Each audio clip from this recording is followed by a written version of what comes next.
నాకు 10 సంవత్సరాలు ఉన్నప్పుడు మా ఊర్లో ఒక సంఘటన జరిగింది.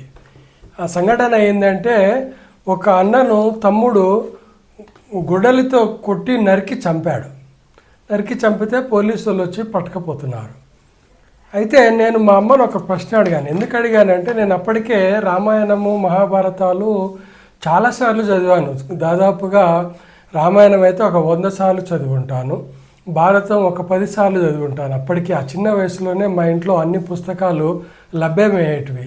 కాకపోతే నాకు పద్యాలు అర్థమయ్యేటివి కావు, కానీ వచన కావ్యం మొత్తం చదివేవాడిని.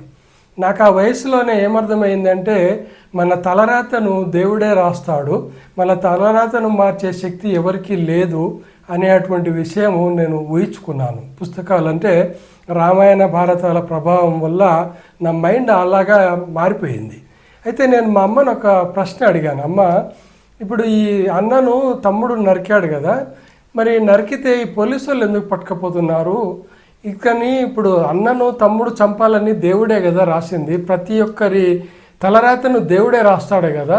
అన్న తలరాత మీద ఏమో తమ్ముడు చంపాలని రాసిండు, తమ్ముడు తలరాత మీద రాశాడు కదా.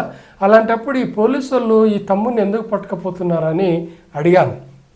అడిగితే మా అమ్మకు సమాధానం దొరకక నన్ను కొట్టింది. అంటే ఆమెకు కూడా తెలియదు ఎలా చెప్పాలో నాకు. అయితే నాకు అప్పటి నుంచి ఆ ప్రశ్న తొలుస్తూనే ఉంది. ఇప్పుడు శివుడాజ్ఞ లేకుంటే చీమైనా కుట్టదని చెప్తారు పెద్దలు.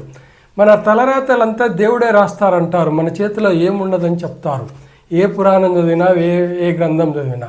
అలాంటప్పుడు దేవుడు రాసినట్లే జరిగేటప్పుడు అన్నను తమ్ముడు చంపాలని రాసి పెట్టి ఉంటేనే కదా తమ్ముడు చంపింది.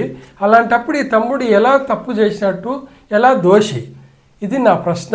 మీకు ఎవరైనా సరే ఇది దేవుడు తలరాత రాయడం కరెక్టా కాదా అనేది మీకు తెలిస్తే, నా ప్రశ్నకు సమాధానం ఇస్తే ఖచ్చితంగా నేను మీకు ధన్యవాదాలు తెలియజేస్తాను. నా వీడియోలు చూస్తున్నందుకు ధన్యవాదాలు.